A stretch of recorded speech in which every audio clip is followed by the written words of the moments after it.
I wanted to make a tutorial for this game, like a beginner's guide. Because one thing I found when I was playing it is there isn't a huge amount of help. We've got Odin over there, who does give you some help. So I just wanted to go through some of the more basic concepts and just to help people overcome some of the things that I had to learn along the way. So do talk to Hugin.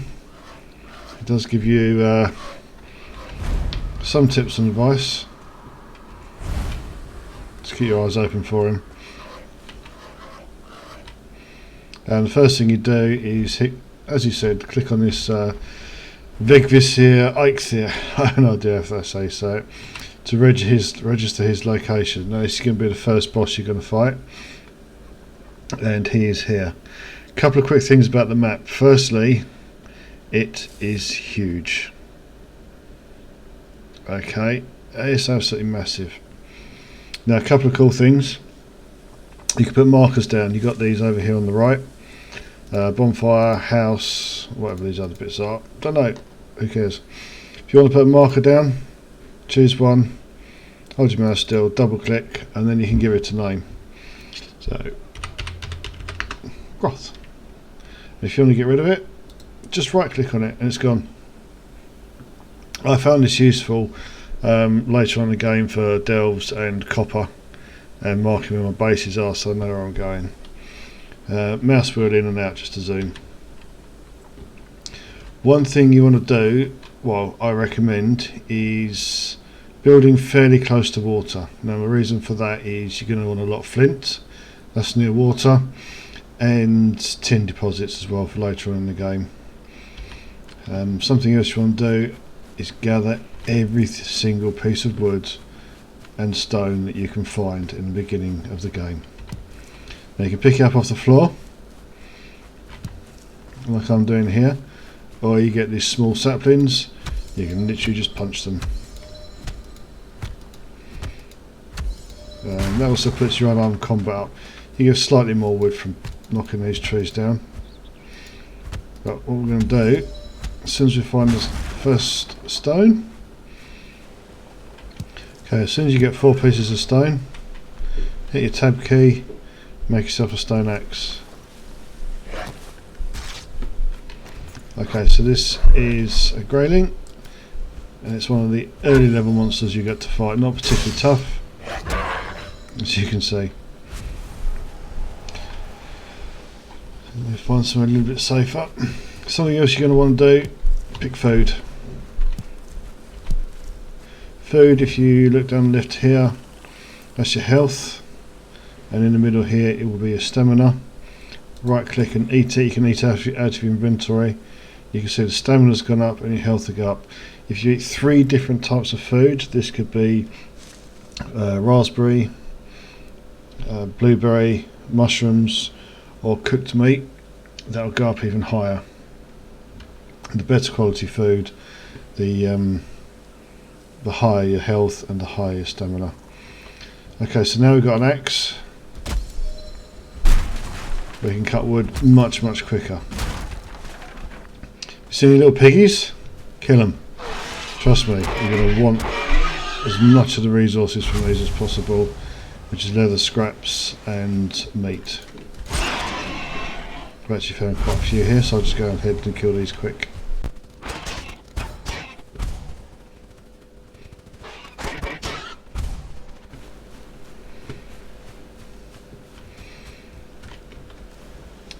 Okay, the boars give you the leather scraps. You do get boar trophies, which don't need just yet, but keep hold of them. And you get raw meat, which you can cook over an open fire. You may also find these, or you will find these structures. Get stuck. And sometimes, like this, they've got a chest in, and this has got a bit of amber and some flint. You can just click on take all. So let's start our first base. I'll show you how to get that going. You need lots of wood. Once you've found where you want to build, it doesn't have to be perfectly flat because you can level the ground out. Press your tab key. You can see here I've gathered 52 bits of wood. Didn't take too long. make yourself a hammer. This is what you're going to be using for crafting. This will hot slot. And again, just talk to Hugin. And as you said, we're going to make a workbench. Select your hammer, right click, it brings up this menu here, so you can make a fire, wood stack, stone pile, cooking station, crafting station. This will fill up quickly in a minute, as with that. So crafting, we're going to make a workbench. Now, as you can see, it's red, which means you can't place it. And your base will be, this will be basically the centre of your base. And I'm using the standard keyboard layout. You can rotate your mouse wheel in the middle to change the angle. To come out for this, to get rid of this, just deselect the hammer as a weapon. Now this will not work if it hasn't got a roof on it. So select your hammer, go back to building, and suddenly you have all of these building materials you can make. So we're just going to make a very basic shelter for it out of 4 walls and a roof. We're going to set fairly far back. Use your mouse wheel just to rotate and line things up. As you can see, it does snap. There's no flat roofs on this, it's all pointed. What I find is the best is this 26-degree corner, and again you can rotate it round, snap it on, deselect your hammer, and you now have access to your workbench, where you can make axes, clubs, hammers like you can on your normal. You can make shields, torches, and you're going to want to make a bow as well, which is why I said to kill those little boars, because you need 8. Once you've got that, then you can start hunting. Now if anything gets damaged, you can repair it, and it doesn't cost any materials to repair, so it's a free repair.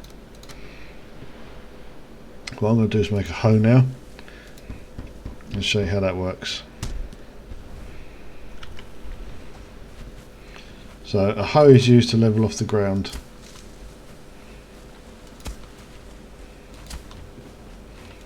And you will not get it perfectly level to start off with. It takes a lot of practice, and 2, you do need a pickaxe to really be able to level it off. If you're in a fight, right click is block.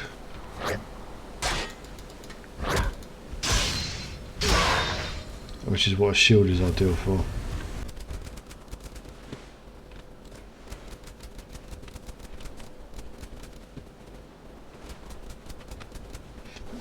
If you've got the hoe equipped, if you right click, you've got the option to level the ground, raise the ground, or make a path. To raise the ground, it does cost 4 stone, but if you have got a big dip that you want to fill in, switch to that, left click, and you can see it's just put a mound in there. Okay, let's get a basic shelter done. Remember, this is the middle of your settlement. Let me show you what I mean. If you see, you've got this white line. So this is the effective range of that workbench. You need that workbench to be able to craft and make stuff and put things down.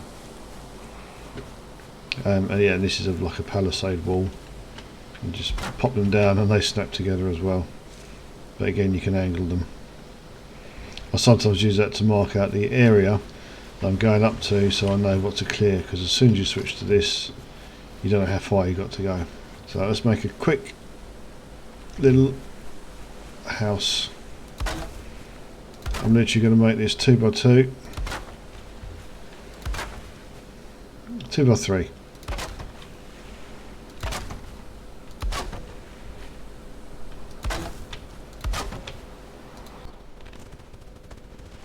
Once you do have the axe, you can chop down the big trees, but mind they don't fall on you, because they will kill you, or at least do you a lot of damage.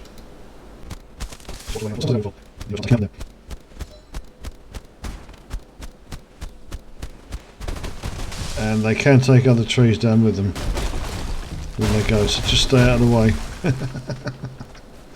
Otherwise you could end up splattered. Anything that drops does have these sparkles on them, so it makes it a little bit easier to find them, and they tend to not despawn, at least not for a very long time. Okay, once you've got your foundations down, and again this is bog simple, standard simple, put yourself a floor in. Now if you do put it in wrong, select your hammer. See, I put this in wrong, click your middle wheel in, you'll get all your resources back. It's not like some games where you get 50%, 75% of your resources back, you get all of them back. Once you've done that, you want some walls, and again, nice simple walls.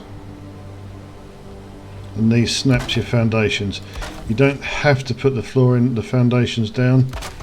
It just makes them a bit stronger and gives you a chance to lay it how you want it. You can just snap wall to wall like I did for the small cubbyhole thing with the workbench in it.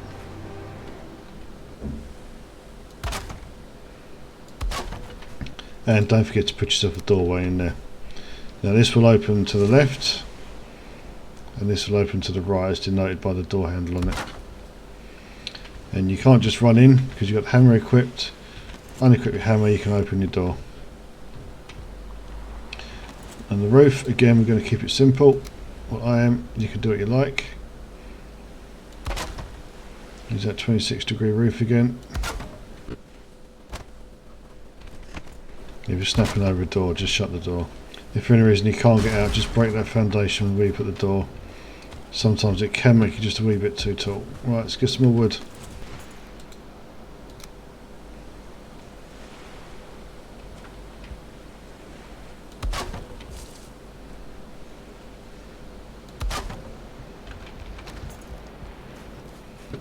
And that is all you need as a basic starter hut to get you going. Gives you somewhere out of the elements and somewhere where you can put your bed. Now this will also be your spawn point for when you die. I'll say when you die because you will die. Drop that down. You have to claim the bed first of all. Now we can't sleep in it yet, not because it's not dark, because we haven't got a fire. So I'm just going to level off a bit more on this. So you can put your fire whenever you want, wherever you want, but it's got to be on non-wooden floor, as in an outside floor. Drop that down, and then you can sleep. And you get a rested bonus as well. Okay, quick overview of the menus. So press tab, brings up your menu. This is your compendium, get message log. It also tells you what active effects are. So we're warm from a fire, we've got sheltered. We're currently resting, so we get 200% health regen, 300% stamina regen, and we are rested. So when we go outside, we'll get a 50% health regen and 100% stamina regen. Any adverse effects or positive effects will show up on here. So if it says you're wet, have a look on here. It tells you what the detrimental effects and the positives are. This is your skills. Everything you do has a skill. Running, jumping, bows, axes, clubs, blocking, pickaxe. As you learn more, as you get more weapons, more armor, etc., this will go up. So if we have a look at axes, level 6, and that's my axe.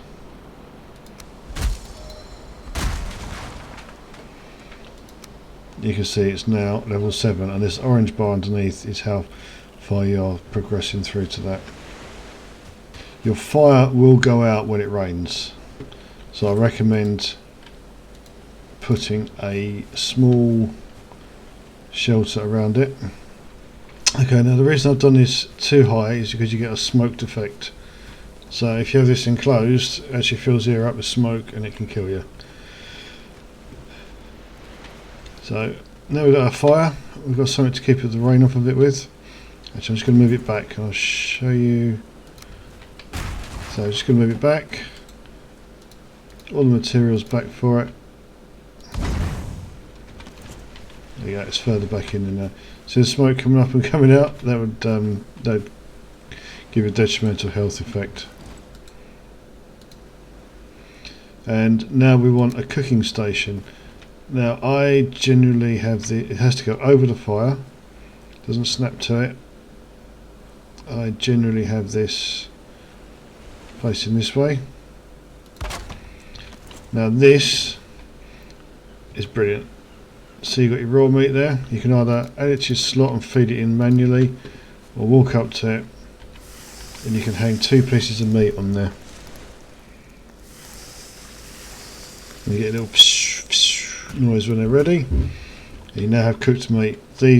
Any foodstuffs you can add to your hotbar, so you can eat on the run. Now if you look at my health, it's 32. If you look at my stamina bar, eat a piece of, and that's off of a berry, eat a piece of meat, and you can see suddenly it shoots up.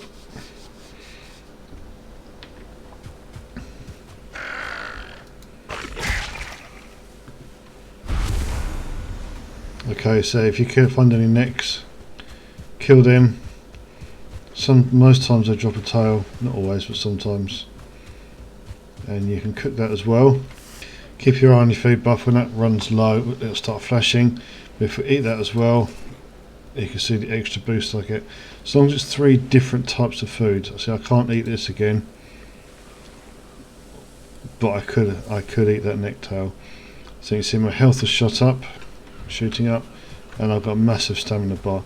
So if you're going long distances, long treks, it's worth getting a couple of bits of cooked meat and top it up with berries and mushrooms on the way. Something else that's quite important is a good old chest. Everyone has to have a chest, because otherwise you'll get encumbered. Now to move stuff across, you can click it and drop it. You can press Control and click and it auto moves it. If you want to split a stack, hold Shift and you can split the quantities to whatever you like. You can even split them like that.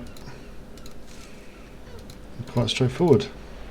And you do have the take all button. One thing to take note of when you're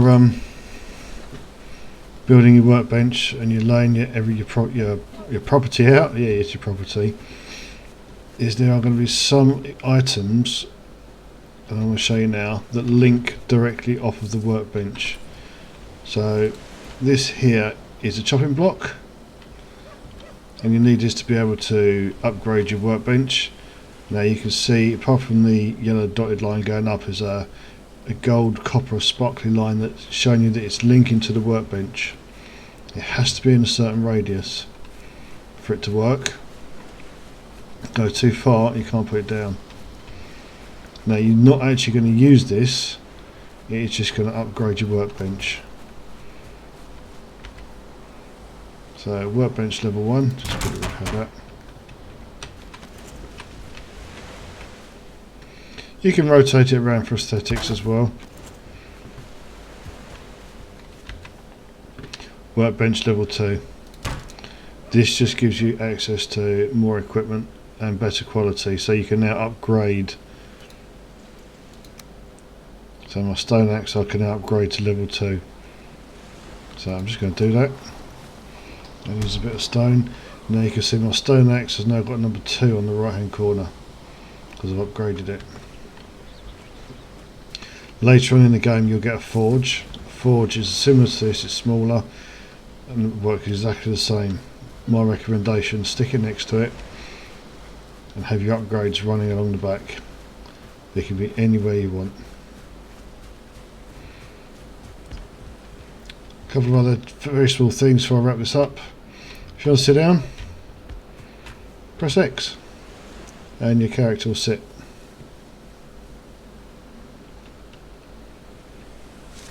And if you press Q, it'll auto run in a straight line. You can't change direction, but if you've got being chased, you can see what's behind you. And what you're aiming towards is getting a pickaxe. That's going to be your first goal. To do that, you need to take out Eichthir. To take out Eichthir, I recommend making yourself leather armour, not rag, leather armour, a crude bow, and some flint headed arrows, and upgrade your bow a little bit, but I'll do a video on that as well at a later stage. So this is the basics, but one thing I can't stress enough, when you're running around at this stage before you get pickaxe, pick up stone, kill boars,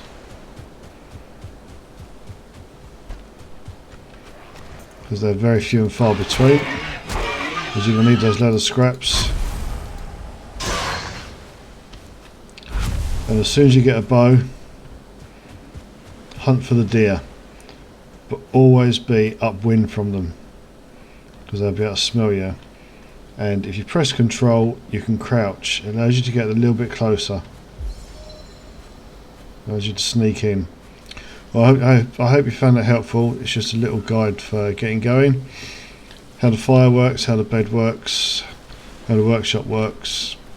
The one thing I will say is always pick up stone, because this early in the game you really do need it. Every time you see a bit of stone, pick it up, and a bit of flint as well.